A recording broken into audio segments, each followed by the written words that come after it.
Hello, everyone, and welcome to a conversation over coffee with Ram Chittoor on science journey in accelerating innovation in the healthcare and life sciences space. Ram is head of our life sciences and healthcare business unit, and he has more than 2 decades of experience in advancing growth and innovation in this space for our customers.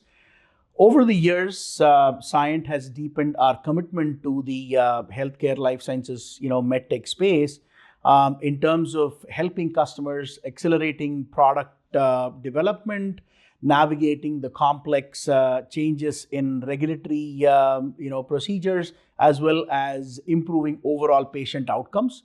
And what we're going to do today is talk a little bit about how Cyient is adapting to the changes that's happening in the healthcare life sciences market.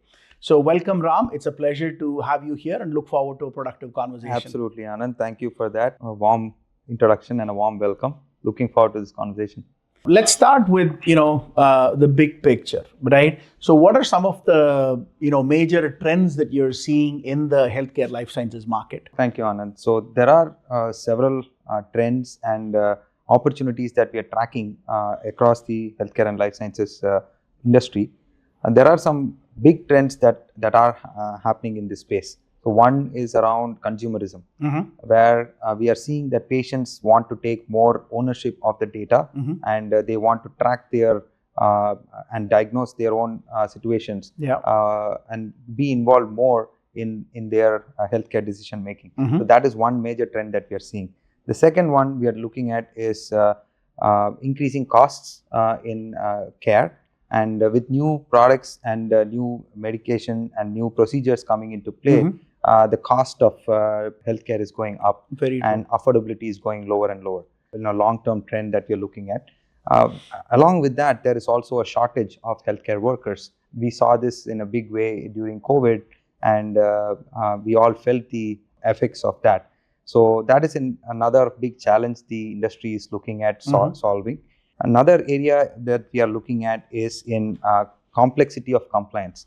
So as more regulations are coming into play in this industry, and every region and every country is looking at protecting their citizens with more regulation, it becomes a burden for MedTech, pharma, and all our life sciences customers in this space. Then the other big one is lack of data interoperability. So although there is a lot more data that is generated today than even what was generated last year, and exponentially it is growing, this data is in silos. It is not in usable format. So that is another big challenge. But there are solutions that are emerging, and forefront in that is AI, and how AI is being used to solve some of these big challenges.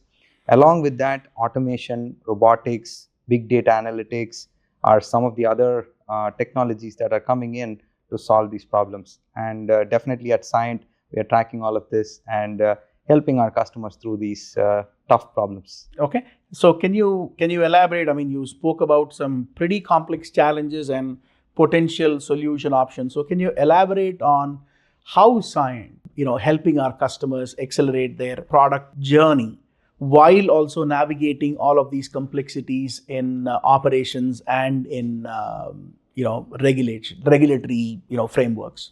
Absolutely. So traditionally, Cyient has been extremely strong in our core engineering capability.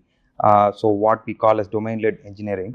And if you look at all the success stories that we have had in the past, it is all about helping our customers solve these problems faster.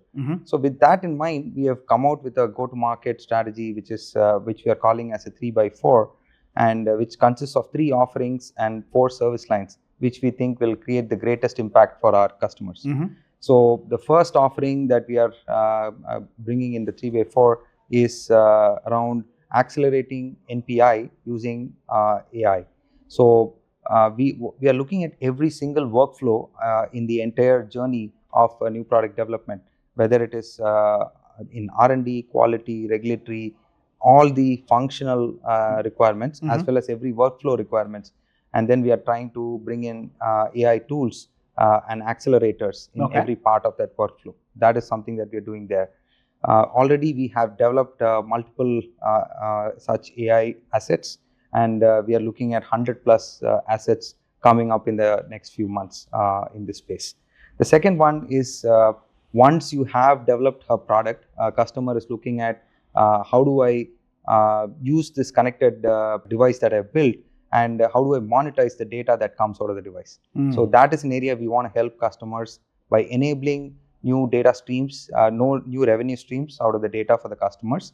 And we are helping them both in use case development, and also in brainstorming with them on what else can be done in helping them come out with new ideas. The third one is end-to-end lifecycle management or ownership of on-market product management. So once the product is on market, the customers are facing an increasingly difficult challenge of cost pressures and trying to contain costs there, right? So we are definitely helping them in taking full end-to-end ownership of the lifecycle management, right? And that is something that we are working on as well. And a number of customers have also said that in terms of how much of their R&D bandwidth goes towards managing products in the market versus NPI. I think many people or most of our customers are in the 40 to 60 or even 70% of their R&D bandwidth going towards managing products in the market, and they would like it to be lesser, closer to about 20% or even 15%. Absolutely. So that's definitely a big priority. Yeah. Absolutely. We are helping our customers in moving their people from LCM management to NPI and taking more ownership at our end. So that's something that we're doing. So apart from this, we are also looking at the 4 service lines. So 3 offerings and 4 service lines. So the 4 service lines include platform engineering, data and AI, quality and regulatory, and integrated ALM PLM. So if you look at platform engineering, I know customers are trying to build platforms across their product lines. True. And that is something that we are helping them. If you look at quality and regulatory, there is a significant need for them to reduce the costs of QARA. So that's something we are helping. Obviously, data and AI goes hand in hand. Data engineering is fundamental for any AI to be deployed. So that is something we are helping them. And we believe that a strong PLM capability helps in building better products for our customers. So that's something we are focusing on as well. And traditionally, we have had strength in systems engineering, mechanical engineering, electrical engineering, and core engineering capabilities. So that is getting augmented with this 3x4 strategy. Okay. Can you maybe talk about 1 or 2 examples of interesting engagements that we have done in the past couple of years, or what you see as interesting engagements that we are starting to see with customers, Ram? Absolutely. Let me start with the most recent example that we had. So this is a very large MedTech engagement that we have, and they are looking at deploying AI across their entire new product development lifecycle. So they are looking at both workflow solutions, clinical workflow solutions, as well as they are looking at productivity improvement tools. So what we did with them is we kind of built an entire library of such tools and deployed them in their premise. And we get paid on the usage of these tools. So we don't get paid on the effort that we delivered. We don't get paid on the outcome or output that we delivered, but it depends on the usage at their end. And that is how we get.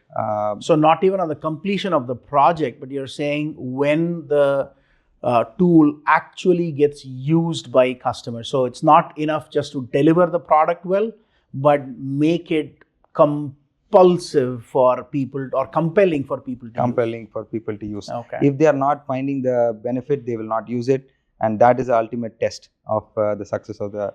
So that is the level of risk and engagement that we are taking in this example. So I thought that is a very unique and differentiated recent example.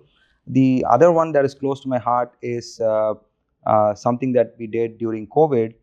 when a small customer of ours came to us and wanted to take a look at their TB detection device and see if that can be converted into an RT-PCR COVID testing device.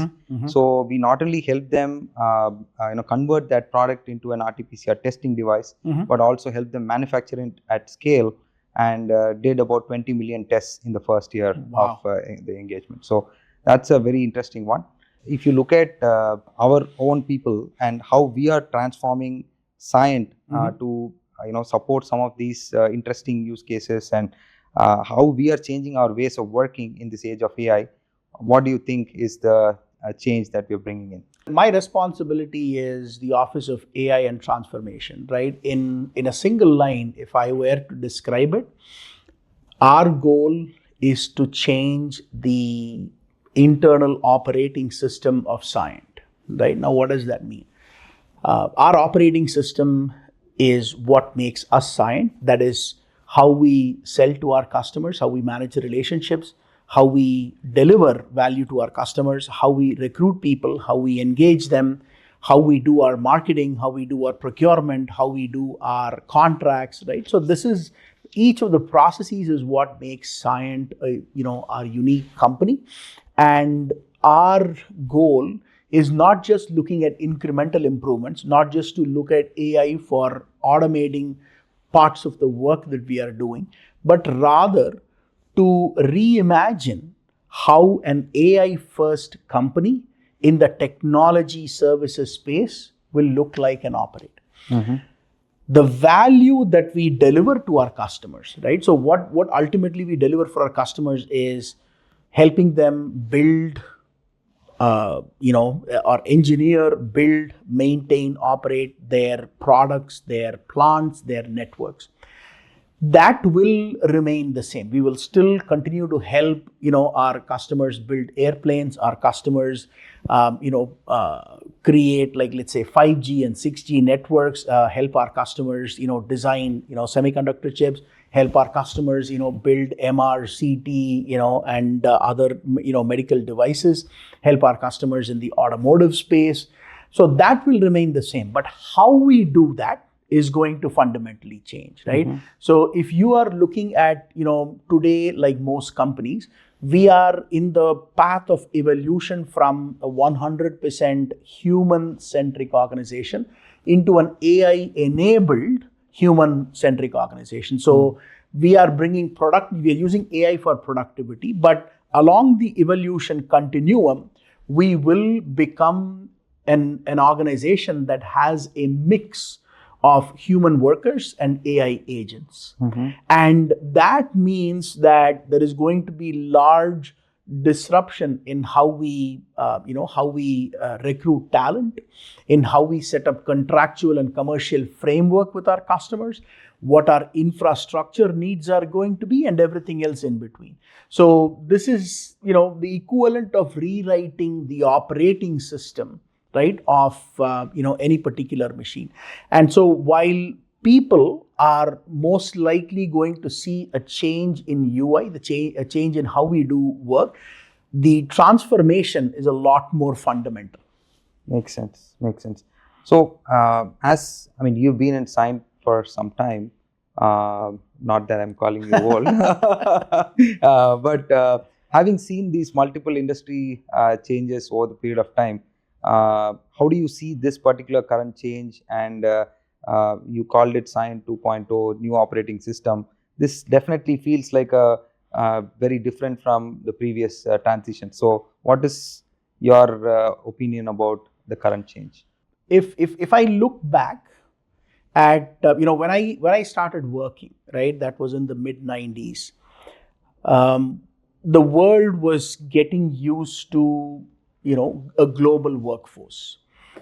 It was still in relatively early days that the world, every industry, discovered and was getting adjusted to tens of millions of new talent from previously unexplored and even unknown places. Could be India, could be Ukraine, could be Eastern Europe, could be South America, could be Philippines, all of that.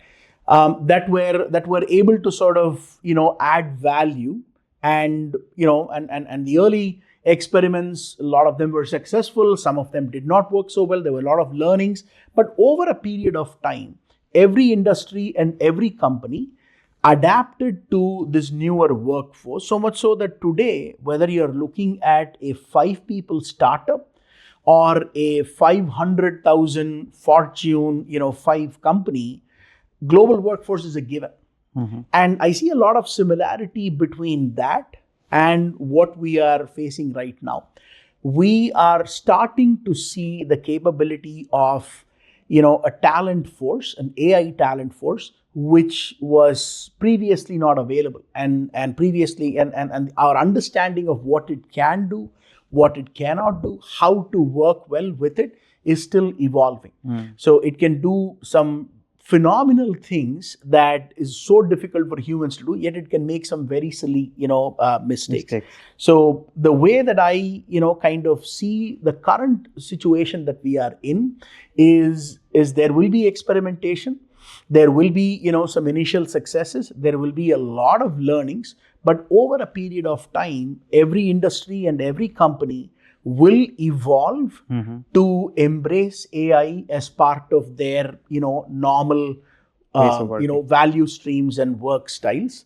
Now, the key for a company like Cyient is to make sure that we are proactive in sort of deploying AI and embracing AI, rather than waiting for the AI wave to come and hit us, right? So there is going to be a risk or a pain of experimenting first, but we believe that the pain of experimentation is significantly lesser than the pain of inaction. If you look at it from a fresh graduate coming into work right now, and definitely there is a lot of trepidation in their minds of how this is going to affect their career. How do you think we are helping our people transition and manage this change right now? I think it starts with having clarity and communicating that clarity to our people in terms of how do we see our place in an AI future world, right? And I would say our CEO has defined that as our play is going to be domain plus AI. If you look at a company like Cyient, our associates have an intimate knowledge of our customers' products, their engineering process, their manufacturing process, the regulatory environment in which they work, the competitive pressures that they face, etc. And our goal is to enable our associates to reimagine each of these processes in a way that we are able to help our customers better. How can we, shave 15, 20, or even 40% in the time that it takes for our customers to bring a product to the market? How can we help them reduce, 30 to 50% of the effort that it takes to bring a product to the market or to maintain a product in the market? How do we as an organization drastically shrink the time that it takes for us to, hire talent into our workforce? How do we ensure that we are proactively understanding the engagement levels in our company, not wait for someone to feel disengaged and show an intent to leave and then looking at engagement mechanism, but proactively detect what is going on. And same is the case in a number of different processes. So that is really what we are looking at. So we will enable our workforce at at a frontline level, at a project manager, program manager level, and a leadership level to get ready. There will be disruption, absolutely. We're not trying to run away from the fact that there will be disruption. There will be people displacements that might also happen. But our belief is if we are faster in embracing AI than our competition, we will suffer less. We will suffer early, but our losses will be less, and we will create a lot more opportunities for our associates, right? So that's sort of how we are looking at it. We are partnering with our customers. We are partnering with companies that provide the tool chain for us for design, for let's say software, and several other areas. And we're also partnering with a number of academia and other ecosystem partners. So the goal is to make sure that our people are fully enabled to reimagine how they are delivering value to customers, and that's actually going to add tremendous value to them. And our number one priority is to tell our leaders that they are not only capable of leading this reimagination, but they are responsible for it, right? Because the disruption is going to be led by people who understand the domain, not necessarily by people who understand the technology. So that's the approach that we are taking. But in that context, what I would like to understand is, what are you seeing with our customers? I'm sure that they are also struggling through the same sort of adoption challenges when it comes to their people. So what are you seeing in that market, Ram? Yeah, absolutely well put, Anand. I mean, like you said, the journey that we are going through is what our customers are going through as well. And their industry is getting disrupted as quickly as ours. But interestingly, if you look at healthcare and life sciences as an industry, they've always been, interestingly, early adopters of AI, especially in areas where there was large amounts of data. And if you look at areas like radiology, imaging, clinical trial management, drug discovery, areas like this has always been a user of AI. What has changed right now is this advent of Gen AI and agentic AI. That is a little non-deterministic, and that is increasing the risk for the HLS customers in deploying them in their products. So right now what we are seeing is customers are deploying them more in the productivity side of things. How do they do things more efficiently? Like we are trying to improve the way we are doing things.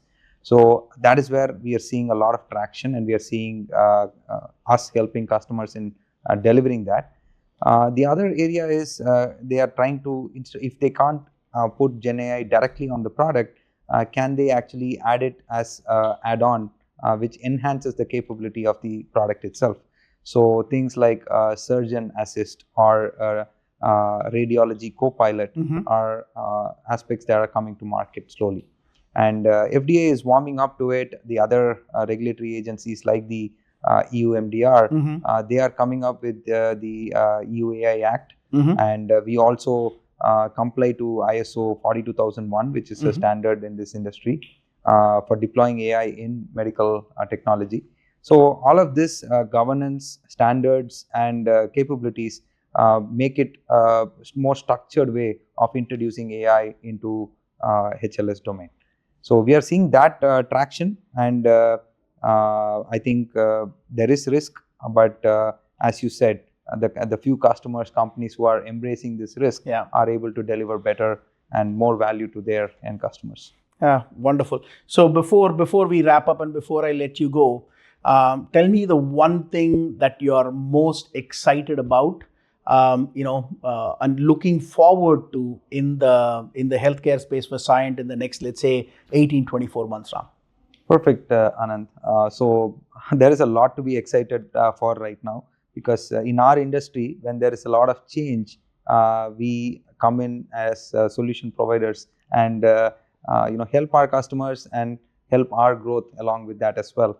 So I'm most excited about this change. I'm looking forward to the thousands of scientists, bringing their energies and bringing their thought process into how they are going to deploy this technology and bring revolutions in the overall HLS industry.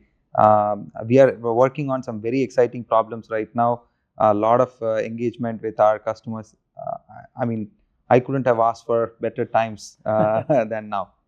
Wonderful. So let's work together to make it happen. Thank you so much. Absolutely. Thank you, Anand.